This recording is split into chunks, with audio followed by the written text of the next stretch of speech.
It's time to breathe again on the latest Breath of Fresh Air webcast. So, you see me with Patrick, and there is a lot we have to cover. So, Patrick, we're going to have to go a little rapid fire here because, yeah, I think I got 6 or 7 topics I'm trying to hit tonight. and and then it's going to be a lot of fun because you got life lessons that maybe could be taken out of these. And also, yes, I am aware of the drama kings we know as Aaron Rodgers and LeBron James. I am aware of all the stuff they've been saying. I'm not really worried about it right now. This is what they do. That's what they're about. We're not talking about that tonight, at least not at the beginning or middle of this show.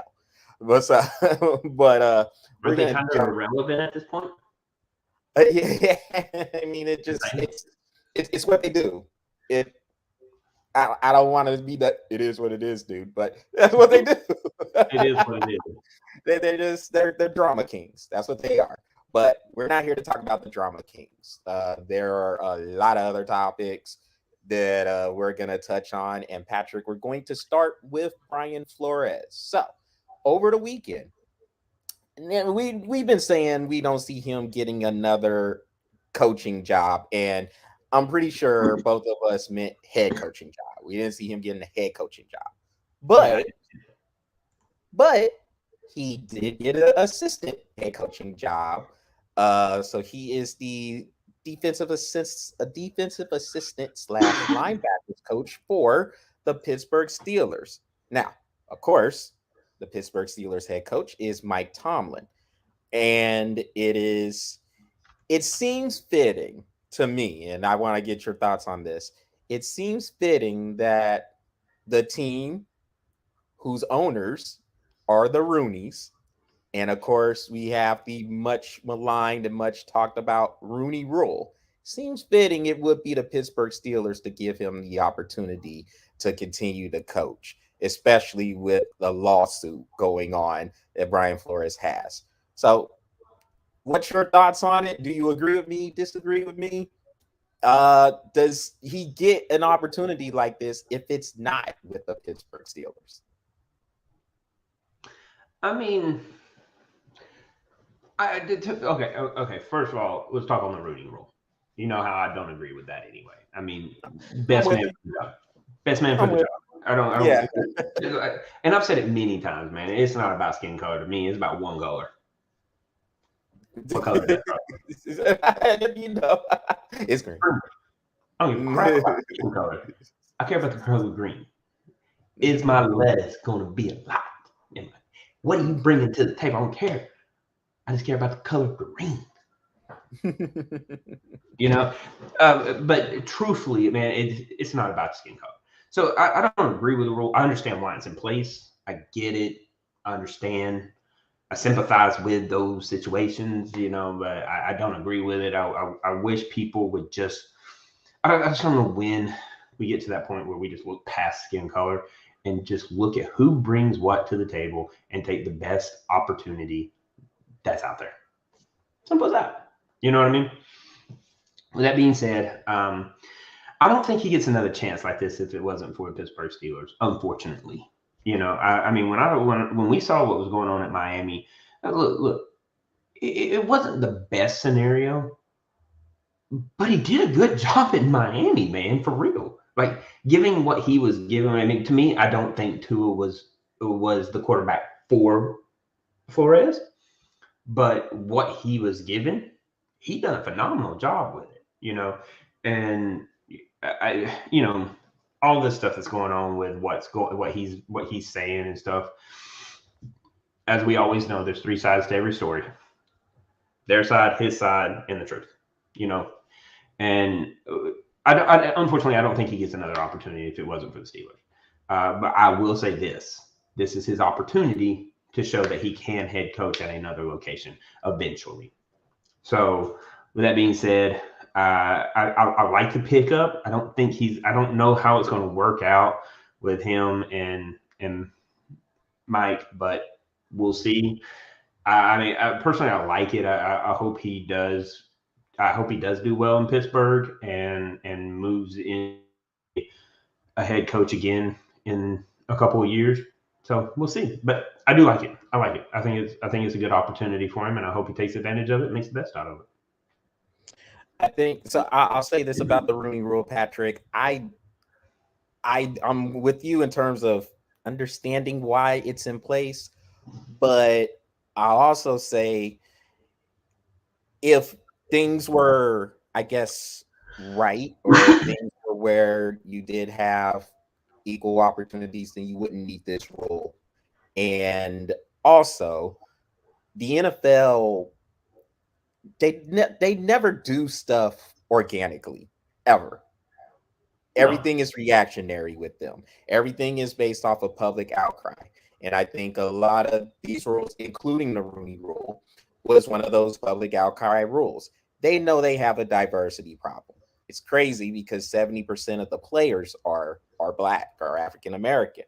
But in the ownership, it's all white. Yep. And so and older white, which means it, old people in general have old-fashioned ways of doing things, Mm-hmm. and uh, uh, there's not really any rush to try to evolve with the processes. And if you're used to getting your way, you're really not trying to evolve with any processes because you've been getting your way all this time. So all these older owners, they're not really trying to do anything with it. And, they'll throw a rule out there and then they'll come in Roger Goodell. I'm not a huge fan of Goodell's either, but the fact is he works for the owners. So if he works for the owners, there's only so much he's going to be able to do anyway when the owners are writing his paycheck.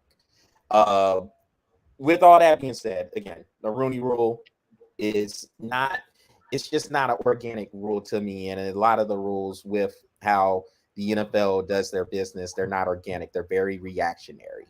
And with them being very reactionary, then there's nothing that's really going to get fixed there when things are just not organic, when you don't have those conversations and say, hey, there's this issue here that might be coming up front. Let's see what we can do with it. Never that with the NFL. Yep. But with Brian Flores, I'm with you, man. I hope he does good with this opportunity. I think it will work pretty well.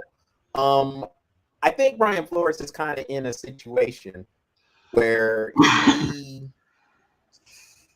he knows he has this situation going on with him, and I don't think he's really trying to rattle any cages there. As a matter of fact, I'll take the stance and say I think he's very, very blessed to have this job, knowing what he was putting on the line by throwing the lawsuit there. So him being an assistant coach with the Steelers, I think there's a good fit there with the Rooney still owning it, with Mike Tomlin being the coach.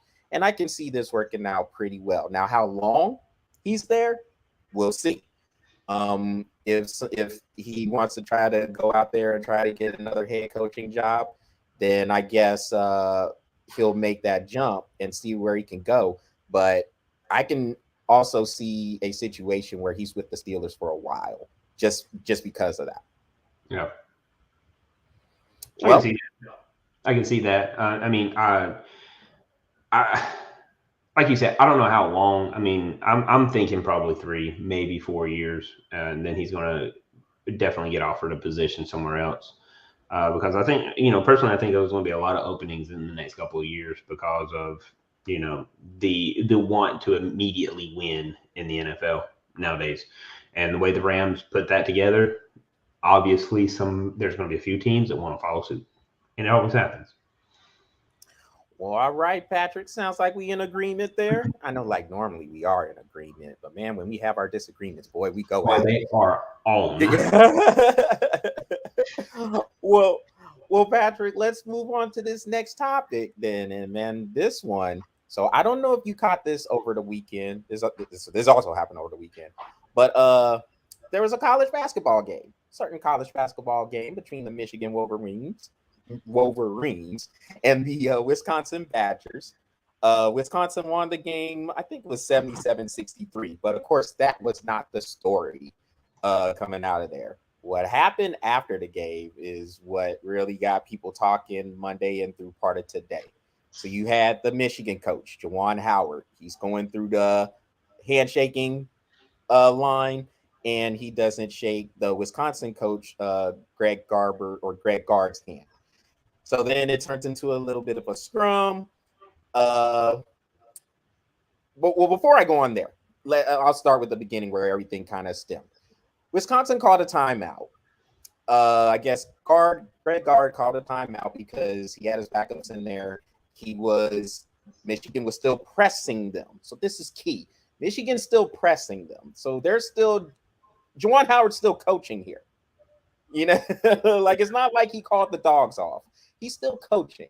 So he's pressing. Greg Gard called a timeout. So I guess Juwan Howard had a problem with the timeout. So now let's fast forward to the handshaking line. Howard saying, I'm going to remember that. I'm going to remember that. And Gard, I guess, grabbed him a little bit to say, hey, what are you talking about? Juwan Howard took offense to the grab. And then players and other coaches started to get involved. And then Juwan Howard mushed. Wasn't a punch. He basically mushed one of the assistant coaches for Wisconsin. And now from there, its suspensions were handed down. Juwan Howard's going to be suspended for the rest of the regular season. He can come back for the conference tournament for the Big Ten Conference. 5 games is what I think the total is. And then you have Greg Gard. I think he got a game suspension. And then a few of the players for Michigan got a game suspension for throwing punches. So, Patrick, I say all that to say this. Whoa, I'm surprised. Yeah. It's Juwan Howard, man. I mean, come on. This is normal stuff. I mean, we've seen this for his entire career. Yeah, he's had run-ins with other coaches, even going back to last year. And I think this also, if you're coaching and you're pressing, you're down. I mean, you're down by a lot. You're down by 10, 15 points, and you're still pressing with 10, 15 seconds left to go, then the other coach has the right to coach too. Coach until the end. And so for Juwan Howard to get upset, and I get the grab, because it's one of those things, hey, man, don't put your hands on me or whatever the case. I didn't see a whole bunch of anger when it came to Greg Gard's grab, but at the same time, just kind of looking at it from both perspectives, Juwan Howard was probably hot, and he got grabbed, and then it turned into a ruckus. With all that being said, Patrick, he can't react that way. He has to be better. He's a head coach. And he's setting the example for those kids or young men. They're young men. They're 18 to 22-year-olds. But he's still setting the example for them because he's in a position of leadership. To me, he was lucky just to get the 5-game suspension. I thought that's what it would be, but it could have been a lot worse considering the players kind of followed his lead and they were kind of punching and fighting because of Juwan Howard's reaction, and Greg Gard for that matter as well, to be honest. I mean, because both of them were kind of the crux of it. Mm-hmm. Well, look, I mean, if you watch this man play in the NBA, even back in his other years, dude, he's mushed a lot of people in his time. I mean, we've seen it, dude. I know you've seen it. I know you've seen it. Remember that one where he got pulled and he grabbed the dude and he mushed him with his entire hand and pushed him like that. He seems to like to mush people. Yes. He likes to mush people, right? Unfortunately, first of all, don't grab anybody. I mean, that is always going to be the start of a mush. You know what I mean? You grab somebody by the arm, you're either going to get punched, you get mushed, or you're going to get kicked. That's one of the 3 things that's going to happen. So let's be honest. Unfortunately, in sports, it's not the first action; it's the second action that gets caught. And then then everybody goes back with all the camera views, and we see that the first action is what led to the second action, but the second action is what everybody sees. Obviously, even in football, that's when you get the yellow flags thrown. In basketball, that's when you start handing out suspensions. In baseball, blah blah blah blah blah. Well, in baseball, you always can see the first one. But at the end of the day, you're right. Leadership takes control. And it takes, and don't get me wrong, we all struggle with it. I mean, even in the positions that you're going to be in, and I'm in, and all these things, we're all going to struggle with those, right? But you gotta learn and live through it, and hopefully he learns his lesson that he can't mush people after in his position. Yes, he only got suspended for 5 games. I read about it. I didn't see any of the suspensions handed down or when they were handed down, but I kind of figured he was figuring he would get through the regular season. But I was highly suspecting that it would be actually through the Big Ten tournament. That's what I thought. I was expecting it to go through the Big Ten tournament.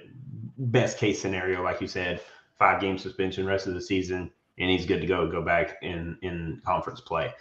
So yeah, he got very lucky, but he needs to know that just because somebody puts your hands on you, don't get me wrong, I don't think he was completely in the wrong on that, but unfortunately in those positions, in that atmosphere, always, even when I tell my kids, know your crowd, know the crowd, he has got to know the crowd and calm down, dude. You handle it that way. But this is the thing.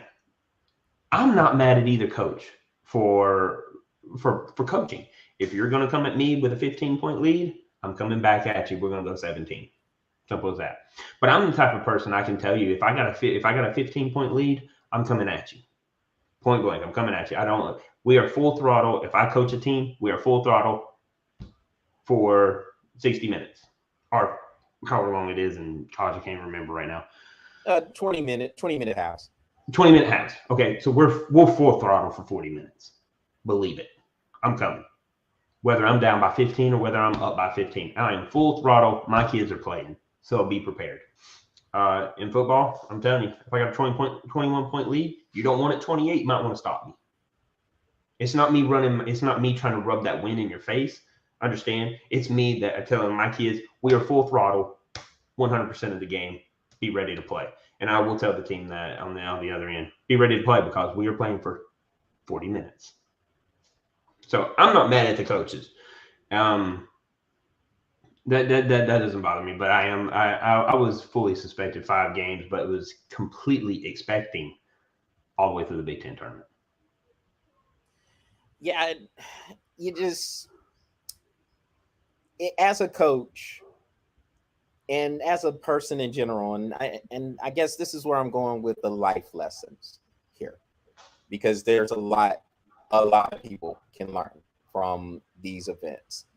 If you're a coach and if you're on the winning end of it, you're coaching to see what your offense can do, what your defense can do, depending on the sport, then don't get mad when you're on the other end of that. It's just like if you're in a whatchamacallit, if you're in the middle of a blowout and the team is just scoring, you just can't stop them. But you have been running up the score on other people, and it's all good then. You just can't get mad there. So as I said, if you're Juwan Howard, the game is over. I mean, the game, you're down 10, 15 points. You got 30 seconds to go. You're probably not making that up. But you're still pressing because you want to see your players fight. And you want to see your players compete till the end. So Greg Gard, at the same token, has the right to say, yo, man, I don't want my dudes to get trapped and we don't want to turn it over. And then go ahead and call a timeout. Now, I've heard people say, well, it was a useless timeout. Well, maybe not. Maybe it wasn't to the coach. And, I mean, to me, that's irrelevant. Whether it's a pointless timeout or not, he's coaching. He's still coaching. It doesn't matter. It has no idea whether it's a useless time. If you think it's a useless timeout or a pointless timeout, that's irrelevant. Because apparently the coach did not. So he wanted to go ahead. But on your point, it's not a useless timeout if the other coach is pressing. Yeah. To that point, if he is coaching, then it's not a useless timeout. If you're going to coach, I'm going to coach. 30 seconds, fine. Timeout. Let's work this out. Let's win this game by 15, 17. Let's just move on. You know what I I mean? just heard that opinion yesterday, and I'm just That's like, a dumb what? opinion. Pointless? What? How's it pointless? And you know what? If whether you think it's a pointless timeout or not, that's irrelevant. Like That is irrelevant. that doesn't matter. At The the only point of him person, coaching, if it's me and you decide that you're going to coach with me winning at 30 seconds, yes, I'm going to call a timeout. It's not a pointless timeout to me. I'm going to yeah, coach my team, and we're going to get through this. Let's go. yeah. And it's on that coach. So to him, it wasn't pointless. So regardless of whatever other opinions are out there, hey, like you said, he's getting pressed with backups in there. So he wants to make sure the backups, hey, we don't want to turn it over. Yeah, he could have said, no, all right, man, we'll go ahead, we'll just turn the ball over and then we'll run the timeout. But no, that's not what he was trying to do. It's a teaching moment. Mm-hmm. It's a teaching moment, and it is wrong. Yes, teaching moment. And I just think overall, Patrick, you gotta have the coaches, both of them. Greg Gard, you can't grab people. They don't grab people. Look, just let them walk by the handshake line, and then call them up, talk to them afterwards when cooler heads. Because obviously, Juwan Howard was hot, obviously. So just let it go. Let them chill. Cooler heads prevail. Give them a call in a few hours after a day, something like that, and then talk it out from there. But he grabbed him, and that was all really Juwan Howard needed because he was already hot. So since he was already hot, that's all he needed, and that was just going to set him off. You got people backing him up. I don't know what that assistant coach said, but apparently it was enough for him to get mushed. So look, I do want to know what he said, though. Yeah, I want to know what he said to make him just mush him like that. But I mean, yeah. it doesn't take much for Howard to mush anybody, but I would like to know. What set him off in this particular moment? Yeah, I would love. But Patrick, look, man, they're coaches, so they have to be better. They have to set the example for those kids, for those young men, and because honestly, the other students, the players, they were fighting because of what happened with the head coaches. Plain and simple. And so you got to have adults in the room to go ahead and be the role models, and being the role models. Hey, there's a lot of people who said they're not role models, but you know what? The position you hold, you're a role model, just simply because people are looking up to you. Whether you want the responsibility or not, people are looking up to you, and you have to be aware of that. And also, and before we get to this next topic, don't say you don't want to be a role model, but then you're on Instagram and Twitter and all these other social media pages trying to put out this image. Give me a break. So if you don't want to be a role model, then don't put yourself in role model situations. Yeah, exactly. At home and watch TV. Yeah. And even then, if you got kids, guess what? You're a role model. Yeah. People are looking up to you. Somebody's looking. There's always somebody looking to you for some reason or the other, regardless of what it is. If you got friends that look up to you. You got brothers that's going to look up to you. If you have a family of some sort, whether that's immediate or not immediate, you have somebody looking up to you. Yep. And speaking of role models, Patrick, so we had the Winter Olympics just conclude in Beijing. So this is something that I wanted to talk about not last week, but I guess a few days ago. I mean, there was a shorty that I was gonna work on, but I didn't get to the shorty. So we'll bring it up here. And it has to do with figure skating. So you had heard the Russian figure skater. Let me make sure I get her name right. Kamila Valieva. This is a 15-year-old girl? Yes, the 15-year-old girl. And she popped positive for a banned substance. Yeah. 3 banned substances. Yeah. So here's the thing, Patrick. Look, now we all say, well, okay, number one, let's start here. Russia dopes. Russia does nothing but dope. They have been in numerous doping scandals. It seems like in every Olympic Games, winter or summer, does not matter when the Russians are in some sort of a doping scandal. And then the IOC which the IOC. Anyway, these people give them slaps on the wrist. I know where you're going, Patrick, but we'll hold it back. We'll hold it back. The three most corrupt, or four. I know. We'll stop. But you know my number one, right? Yes. Yep. But look, the IOC. Nobody's worse than the IRS. The IOC continuously gives Russia slaps on the wrist, and they let them compete through these aliases: the Russian Athletic Committee, or the Russian Olympic Committee, the Olympic athletes from Russia. Oh, so what? They can't fly their flag? We're gonna give them this generic flag to go ahead and compete in? It's ridiculous. There's no punishment at all. Even with to me, if you can't play, you can't play. Right. Because this just keeps telling them that it's okay. Yes. All the doping scandals they've had. But this one, Patrick, struck me differently because this is a 15-year-old girl. And just like what we were talking about just now with Juwan Howard and Greg Gard, where are the adults, man? I get it. If you're an athlete, yes, you should know what you are putting into your body. But dude, this is a 15-year-old girl. Now, look, maybe she didn't know what was being put into her body, but even still, where are the adults? And then that display that happened when she was skating. Okay, well, first of all, if she got caught doping, she probably shouldn't have been allowed to compete. But they let her compete anyway. I agree with that. Yeah, and they let her compete anyway.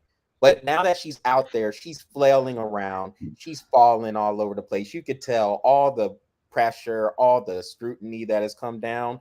It's taken hold of her at this point, and she's falling all over the ice. And the adults, those Russian coaches, they left her alone. And I heard Mike Tirico, the guy, he's on NBC Sports now, of course. He was at ESPN all those years. And Mike Tirico had a speech, talking about this, where he said, those coaches just left her alone to just fight it out. She's 15 years old, man. 15 years old. And Russia, are we doing this all for what? To try to get a gold medal? So we're going to go ahead. We're going to throw grandpa's heart medication tools to go ahead and help her with breathing or whatever it was. Come on, man. The adults have to step up. And you know what? This is a 15-year-old girl. The adults should be held accountable. Not just accountable and responsible. They should, whatever punishment comes down, it should go to them. The 15-year-old girl, man, Kamila Valieva, come on, man. Like I said, she should have been allowed to compete, but dude, she's 15. Where's the adults? Where are the adults to all for a medal count, dude? That's what gets me is all for a medal count. I mean, look, if I'm not mistaken, I think the ROC has 6 gold medals. I think they ended up with 6 gold medals. I believe so. I have to check the medal count. And we'd have to look. You know what? Let me just pull it up, because I would much rather get this right, because I think Norway had like 16. But let me pull it up. Give me 1 second, because I'm like almost right there. I'm pretty sure Norway had the most medals. Gold medals, I'm not for sure, but like all combined, gold, silver, and bronze. Got them right here between Norway and Russia. Norway had 16. The Russia Olympic Committee. Sorry. Yes. So Norway had 16 gold medals, 8 silvers, 13 bronze, total 37. ROC had 6 gold, 12 silver, 14 bronze, total 32. Germany 12, 10, 5, total 27. And so that's your top 3. Obviously, that's the ones we're worried about, right? This late in the game, that medal count is not going to hurt you if she gets a gold, bronze, or silver. It's not going to matter, because it's one medal. That's it.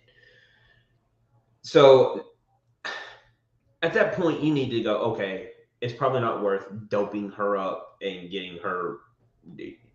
And let me finish, because it's not worth doping her up to begin with. So, I want to make that abundantly clear because it's not worth it at all. I mean, the reason why we have in the Olympics is it's the best of the best coming out to compete for your country. Now, obviously, sometimes you're not going to get that, like the hockey team. You're obviously not going to get the hockey. You're not going to get the best of the best out of men's hockey because we have a hockey season going on. So you're not going to get the best out of the best out of there. But you're going to get some really good competition. Look at all these college kids that came out here and played and did phenomenally well, considering they didn't have they had only like 2 months to practice with each other. Pretty impressive to me, But all of that, what you said, absolutely right. The problem that I have is the fact that the ROC got to compete anyway. If you are going to take a country out, I do not care if you are affecting the athletes. The fact of the matter is you got ejected. So Russia should not be able to contend at any level. I don't care what that means for the athletes. They should not be able to contend at any level. The fact that they let them in and then they get hit with all of these PEDs that's happening throughout the entire time, that she shouldn't be able to compete, one. So she should get a little bit of a punishment. I don't know how much. I mean, they probably need to do an investigation and figure out, how much is she, liable for. Granted, I know she's 15 and she puts a lot of trust in the people that are training her. I get that. But man, when the punishments come down, bro, those adults need to be holy. There's not enough punishment that you should put on an adult for putting a 15-year-old through that. There's not enough. There's just not. To do this to her is absolutely ridiculous, insane, and honestly, those adults should be ashamed of themselves just for a medal count. Come on. Those coaches, Russia. No, come on, you ain't doing this for Russia. You're doing it for yourself. Stop being Those coaches, all of them, like they all should catch the punishment. But you know who this is ultimately on, Patrick? It's on the IOC. It's on the IOC because they're the ones who sat there and let them compete. They let the girl compete. And again, they've had numerous doping violations in both the winter and summer Olympic Games. So I find it crazy. Oh, real quick, I want to get this one in here too. Okay. Real quick. The IOC president, Thomas Bach. So this is happening. All this is happening on like I guess around Wednesday, Thursday, depending on where you're at in the world watching the Olympics, which of course were in Beijing. Thomas Bach gets up there and says, "Oh man, I couldn't believe," and I'm paraphrasing here, "I couldn't believe the coldness of the crew as she's watching it." Really? So you're the president of one of the most corrupt organizations in all of the world. You're going to get up there and talk about the coldness of those Russian coaches, but you allowed them to compete. You've allowed them to compete over and over and over again. So now what are you going to do about it? Well, I know the answer. They're not going to do anything about it. I mean, they're garbage. I mean, there's a reason why we call them one of the most corrupt organizations in all of the world. But I just found that really ridiculous. That was probably worse than any of Roger Goodell's statements. And you know how I feel about Roger Goodell's statements. Oh no, that was the worst statement I've heard in sports in the past 10 to 15 years. Well, how about this one? I don't know if you read about this one. This one happened about a week earlier during the speed skating, where I think it was China versus Sweden or China versus Norway. I can't remember. And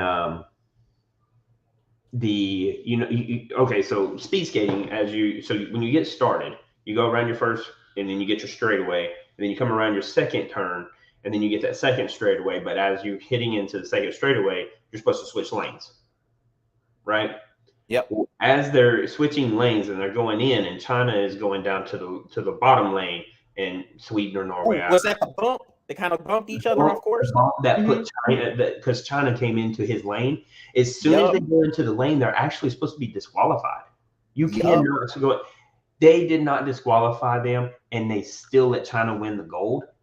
I was like, I mean, dude, even this is for all these kids out here if they're watching. Even BTS, the dance group or the boy band from China, even they were like, "That's wrong. You shouldn't have done that."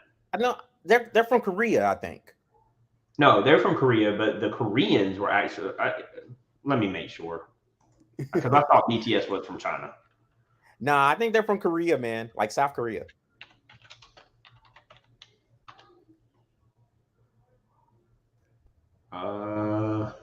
Yep, you're right. They are South Korean. Never mind. Anyway, they said that there was that they got on Instagram and boy, China was blowing them up, dude. Was blowing them up, man. And they got no love from China, but the rest of the world was like, "Hey, good for you. Good for you to say something." You know what I mean? The rest of the world, bro. I mean, everybody in China was killing them, but everybody else was loving everything they were saying. So that tells you that even in that time, even the kids of BTS is already starting to look at that and saying, that's not right. You're not supposed to play like this. This is supposed to be the best of the best. And if you can't win without cheating, then what's the point in competing at this level? You know what I mean? So I don't know. When I saw that, man, I was like, this is not going to stop with the IOC, is it? No, because just like a lot of these other corporations, and it's even bigger. It's an even bigger deal with the IOC. It's because it's the Olympic Games, Patrick, and the Winter and Summer Olympics come across every 4 years. So everything is put into this every 4 years. The IOC is not trying to let anything, and I know we say that about a lot of these corporations, but the IOC is not trying to have anything come in the way of the money and the price tag that comes for the host city, all that. They're no. Mm-mm. And so they will sit there, they will sweep scandals under the rug. Like we talked about them when it came to the summer games in Tokyo, how people were like, maybe we shouldn't go, but they're not going to cancel the games. Not that late in the ball game. No. Everything, the structure is already in place. It's way too far in the ball game for that. And you think they're going to let billions and billions of dollars just go by the wayside? Oh, come on, man. No, Charles, the scandals are already in place, man. We can't stop the Olympic Games right now. The scandals. You're right. The IOC is so garbage, man. Garbage, man. FIFA. So this is where I'm going to name all the corporations, Patrick, the 4 most corrupt ones. So you got IOC. For those who don't know how we feel about those, the IOC, FIFA, the NCAA, and the IRS. So for those of y'all who don't particularly in that order, it depends on who you're talking to, because the IRS is number 1 in my eyes. So those are the 4 most corrupt organizations that are out there. For those of y'all who are new to the show and maybe just catching the show, this is something that we've had in our head for years, even before we started. I think the IOC was what the most recent one added. Or no, FIFA. FIFA was the most recent one added. Yeah. But I can tell you, the IOC, the IRS, and NCAA have been there for years. Well, Patrick, hey, we're gonna put a pin on this one, man. And I mean, both of us are in agreement. The adults need to be held responsible and accountable. But we do not only the adults, but the IOC, and the IOC is not. They're not going to do self accountability, and we know that. So that's unfortunate, but eventually, what is it that the South says? The roosters will come to crow. Yeah. And when they do, I'm going to be excited, because look, roosters are already starting to come to crow on the NCAA. Oh yeah.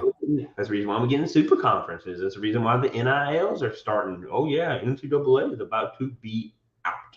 Yeah, So they're about to go under. 4 to 3. I'm excited. They're about to go under, man, because they're becoming irrelevant really now because of all the stuff that's going on.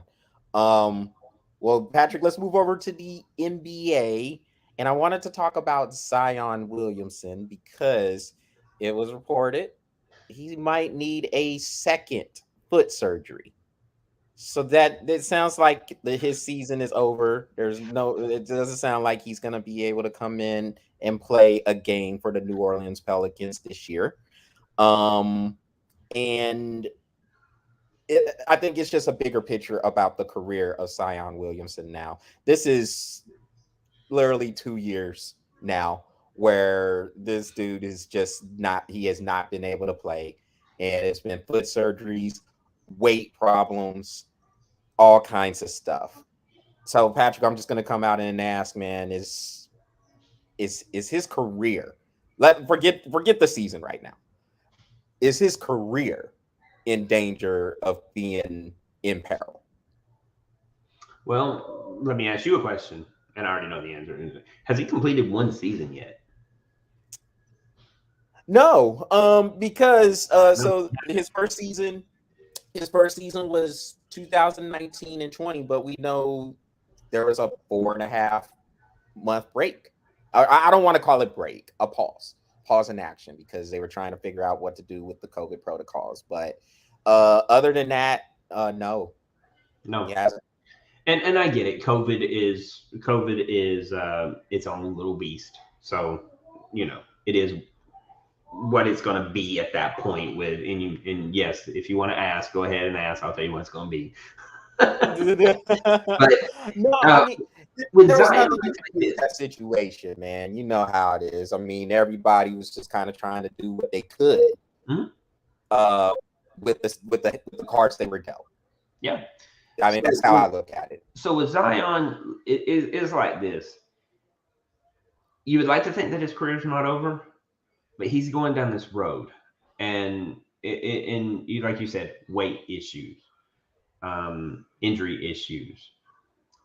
I mean, I even think there was times where he just said that he's not playing because he just doesn't feel well. So with all of these issues that Zion is going through, I hate it for him because he coming out of college, he was a good player. Even ESPN was spending money to make sure that it wasn't about LeBron and it was about Zion. You remember that? I actually back on LeBron.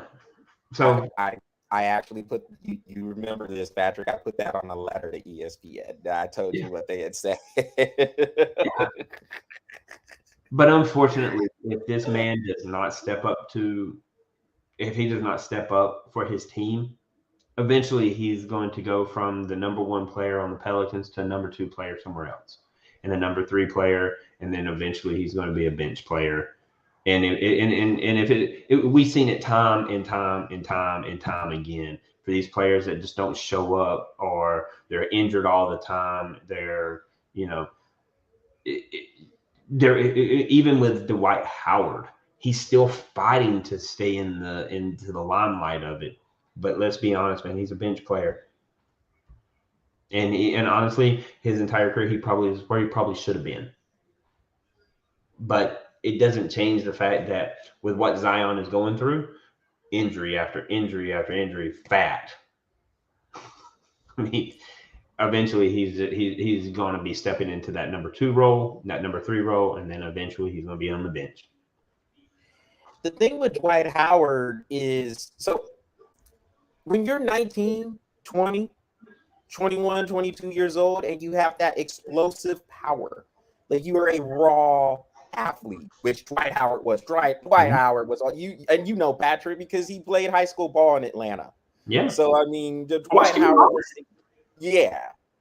Howard was a raw, powerful athlete, broad shoulders, and for those first few years when he was with the Orlando Magic, I mean, winning the Defensive Player of the Year multiple years. I mean, Dwight Howard was a beast in there. But here's the problem: when you when your game, and this is also in the case of Zion Williamson as well, when your game is based heavily heavily on athleticism, eventually something is going to it's going to catch up. So either you're going to get injured, or you're going to have to continue to develop your game to where you can do multiple things. Because if you don't develop your game, you're not going to have anything really to fall back on to keep the ship rolling, to keep the train going. And Dwight Howard never really developed his game. He was still heavily relying on getting all the rebounds, dunking on people, but he never developed a good post game, a good hook shot. Mid-range jump shot. Yeah, nothing like that. And so now he's a fringe player now. He goes from team to team, kind of take up 10, 15 minutes a game, and he's just kind of holding on. And now he's collecting dust on the Lakers bench. And whatever, the Lakers are a dumpster fire anyway, but this is not about the Lakers. It's about Zion Williamson. And he has a game. We saw it when he was at Duke. It's heavily reliant on athleticism, but he's playing at that weight. I mean, he's 275, 280, and there were reports that he was around 300 pounds, and he's not carrying. Now, I don't know. I mean, I'm not there. I can't tell you what's going on with him, but if these reports are true, now you're wondering about the commitment in the game. Are you really trying to get better? What are you trying to do? What is it about? And you don't want people calling into question your work ethic. So I would like to say, like, I'm with you, Patrick. I would like to say no, his career is not over, but it is definitely trending in that direction. It is definitely in that direction, yeah. And if he does not get it straight, because he's still young, I think, I mean, I don't know exactly, right? It's around 21, 22 years old. So he's still really young. Yeah, he's still really young. But he has to get it right. I mean, this is his third year in the league. The Pelicans have to decide if they're going to pick up this option on him. And you're not trying to pick up an option on somebody who's not available. he's sitting there at rehab. So 21 years old. He was born 21. So he's still really young. He can still turn around, but it looks like it's trending in that, I don't want to say it, Patrick, but I'm going to the Greg Oden direction. Yes. I don't want to say it, man. But we remember Greg Oden, how good he was, because he was good that 1 year at Ohio State, and then he was the number one draft choice. And of course, the Seattle Supersonics at the time drafted Kevin Durant with the second pick.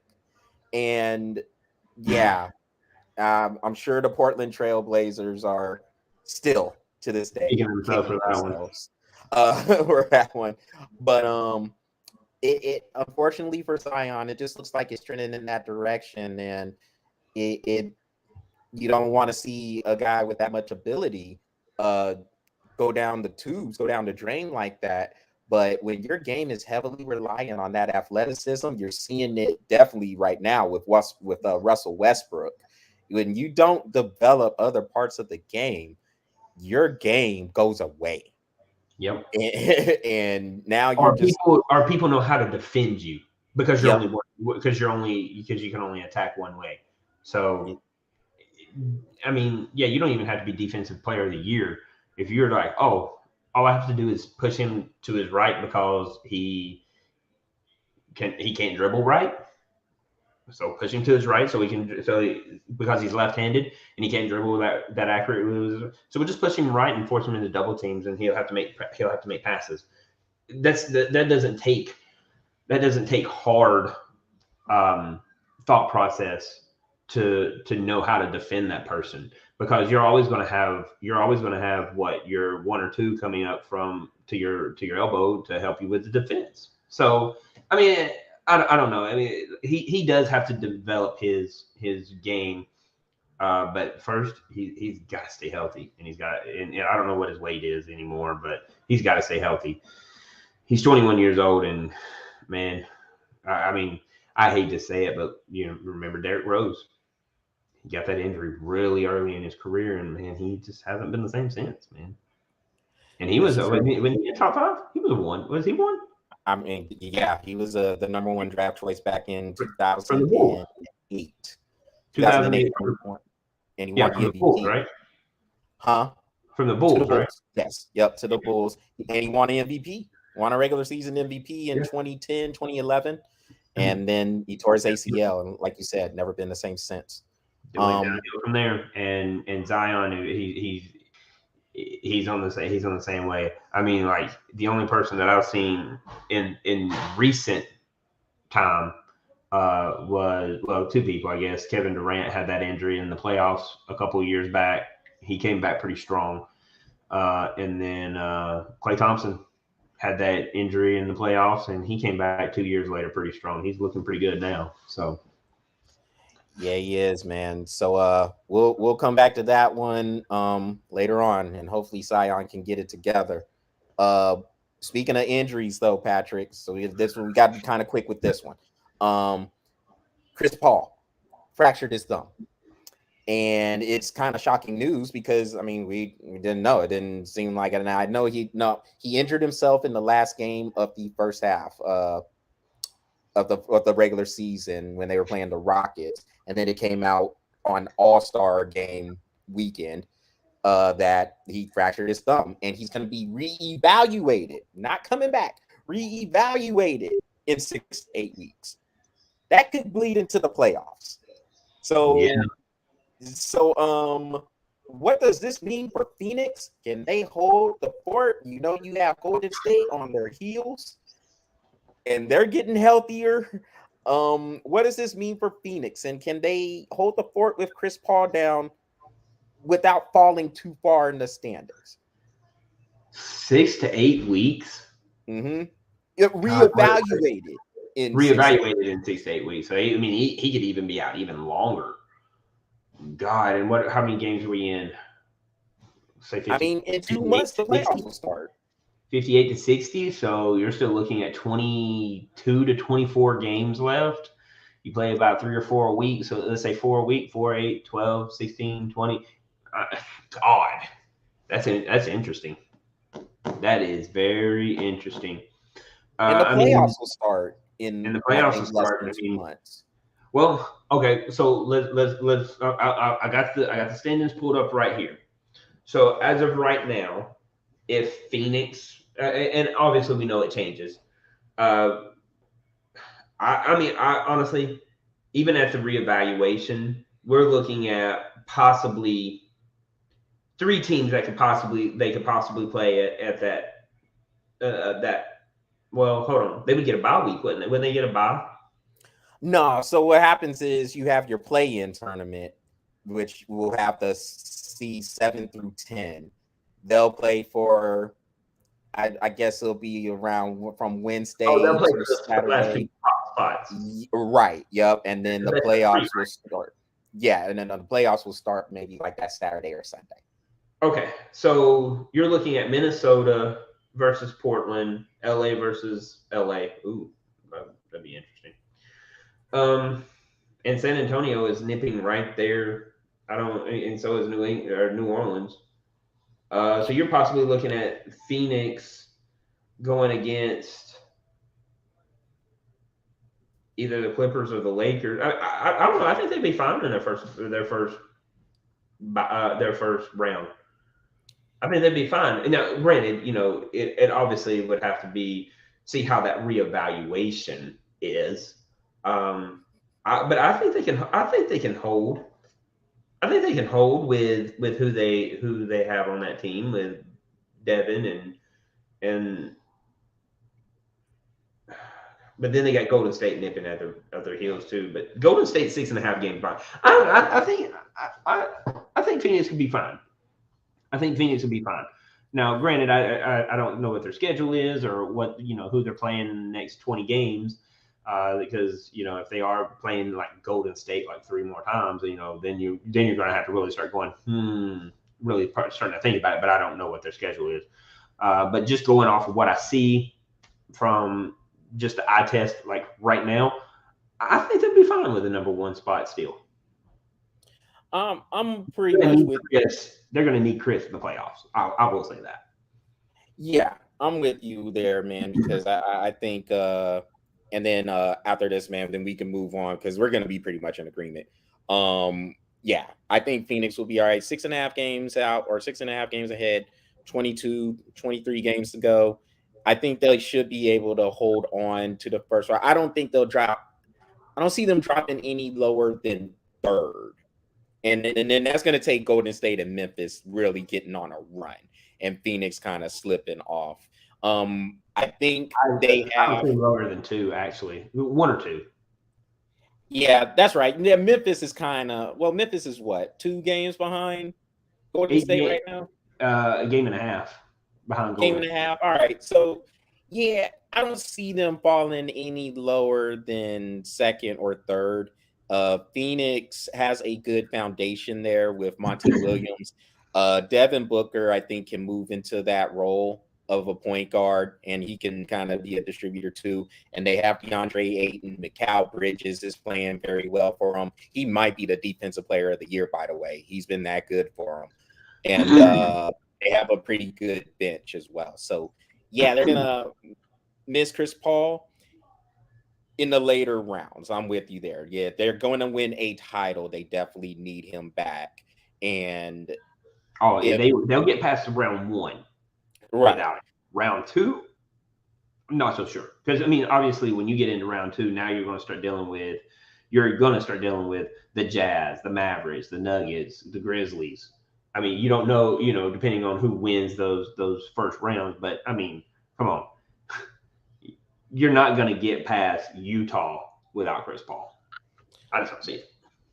Well, all right, Patrick. We're gonna put a pin in that and get to our last topic. You know what we gotta do every week. Until they finally figure something out.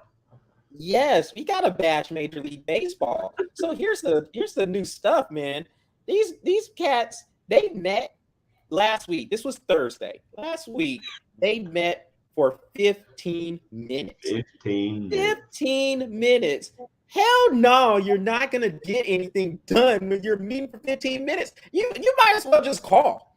Just do a Zoom call and don't even worry about it. 15 minutes, dude. That is 8 days.